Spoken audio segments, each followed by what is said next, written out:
हरे कृष्णा। हरे कृष्णा।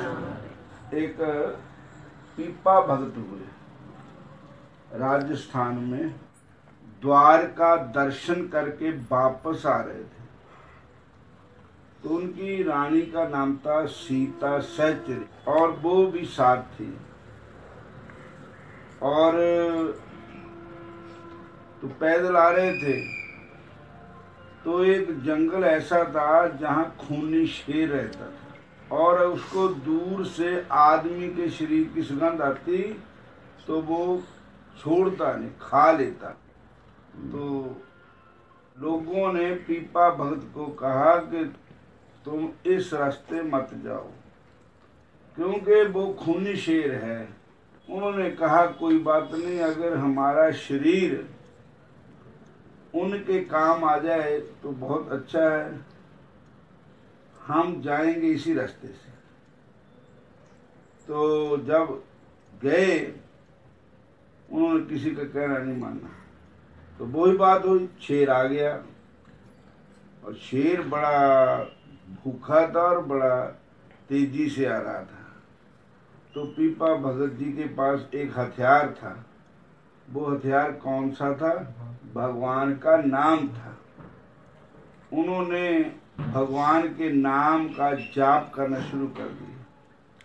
जैसे जैसे शेर आगे आता गया और उनका उसका जो स्वभाव है बदलता चला गया। और जब पीपा भक्त के नजदीक आया तो शेर पीपा भक्त के चरणों में झुक गया। खाना तो क्या था। और वो शेर कहता है अपनी भाषा में कि हमको गुरु दीक्षा दो, हम बहुत समय हो गया इन दुनियों में भटकते भटकते। क्योंकि संत का दर्शन करने से मन पवित्र हो जाता है, जीव को अपने पिछले जन्मों की भी याद आ जाती। तब पीपा भक्त ने उसके कान में हरि नाम दिया और जब हरि नाम उसको मिला और उसको नाम देकर के संत आगे चले गए। तो जब आगे गए तो देखो शेर एक मांसाहारी जीव है और वो रोटी तो खाता नहीं ना फल खाता है, वो तो केवल मांस का आहार करता है। लेकिन उसने उस दिन से मांस खाना छोड़ दिया और पत्ते खा करके जल पी करके अपना गुजारा करता रहा। और एक दिन उसका शरीर छूट गया और छूटते समय उसको अपने प्रभु की याद आई और अपने गुरु महाराज की याद आई।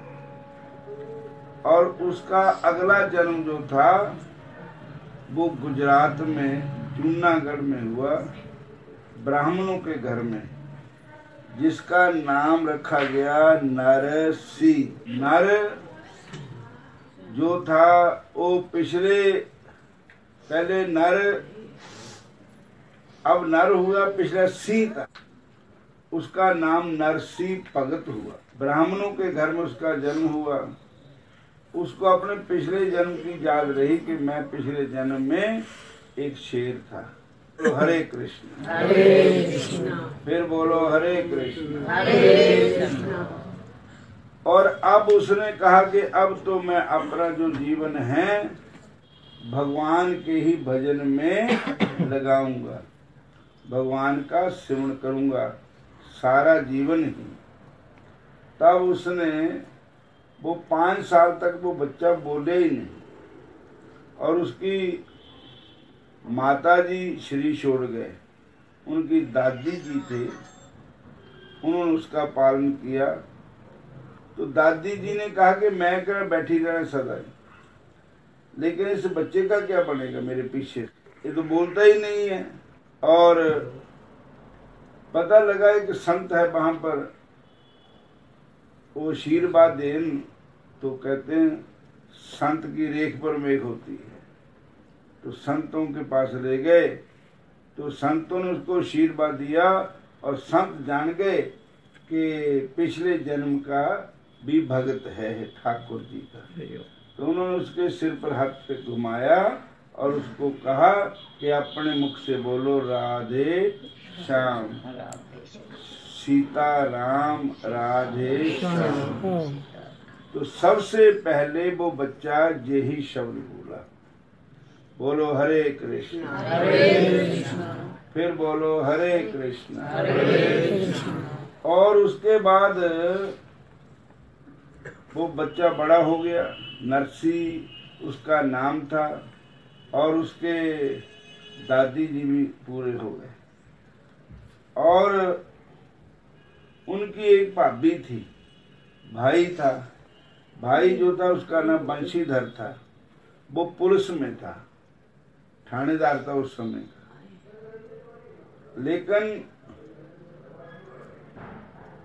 नरसी पहले बोला नहीं, इसलिए पढ़ा लिखा भी नहीं था, लेकिन संतों के आशीर्वाद से उसको भगवान कृष्ण की भक्ति थी, उसके हृदय में भगवान की लगन थी। और उसकी भाभी ने उसको ऐसा व्यवहार किया कि जो नहीं करना चाहिए था। उससे सारा दिन काम कराना और उसको जो रोटी देनी है वो वही सही रोटी देनी है, अच्छा भोजन नहीं देना, टाइम सर नहीं देना, जो कर वो कर, ऐसे नौकर को भी नहीं करते जैसे उसने उसके साथ व्यवहार किया। और एक बार वो जंगल से लकड़ी लेकर के आया और तो भाभी से रोटी मांगी, तो उसने उसको 20 गाली निकाल दी और बहुत बुरे शब्द कहे।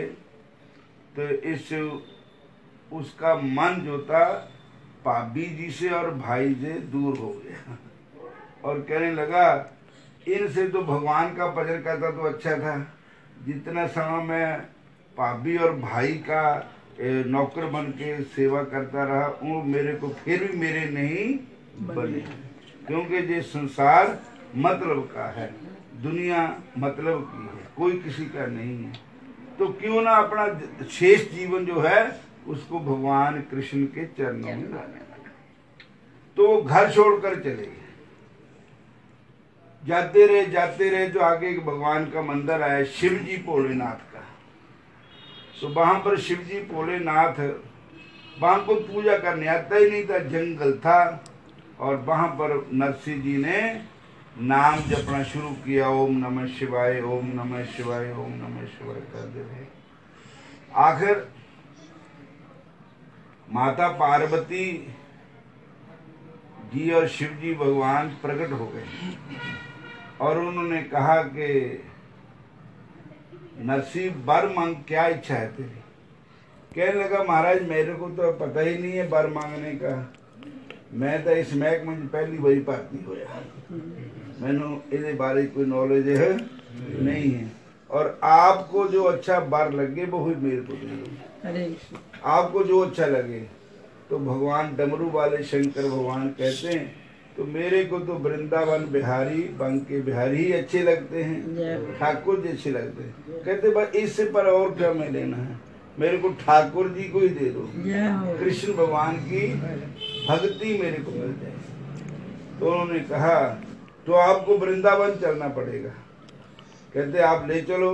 तो शिव जी भगवान उसको वृंदावन में ले गए। तो वहाँ महारास हो रही थी ठाकुर जी की। तो शिव जी भी गोपी बन गए और नरसिंह जी भी गोपी बनाते और उनके हाथ में मशाल दे दी कि तुम ठाकुर जी का दर्शन करते रहना और इससे प्रकाश करते रहना। और जब ठाकुर जी को देखा ना उसने, राधा जी के दर्शन किए, तो उसको अपने शरीर की शुद्ध बुद्ध ही हो लगी और उसने कहा, और मतलब ऐसे ही नजर ठाकुर जी के पर गई कि वो मसाल जल गई और हाथ को आग लगने वाली थी। तो झट निगाह भगवान कृष्ण की पड़ी। कहने लगे भोली सखी ये कौन है, नई सखी कौन आई? तो उन्होंने कहा महाराज ये तो आपकी जन्मों जन्मों की सखी है, और क्योंकि ये जीव आत्मा जो है भगवान की सखी है, जन्मों जन्मों से बिछड़ी हुई है, इसके असली पति तो परमात्मा है, भगवान है, और ये जीव आत्मा जो है ईश्वर की अंश है। और तब भी भगवान कृष्ण बड़े खुश हुए, उनको गले से लगाया, आशीर्वाद दिया। तब उन्होंने कहा वर मांगो, तो उन्होंने कहा महाराज बस यही वर मंगना कि हूँ तुसी मैनू अपने चरणों विच ही ला लो, संसार के चक्कर में ना फसाओ, मुझे अपने चरणों की भक्ति दे दो।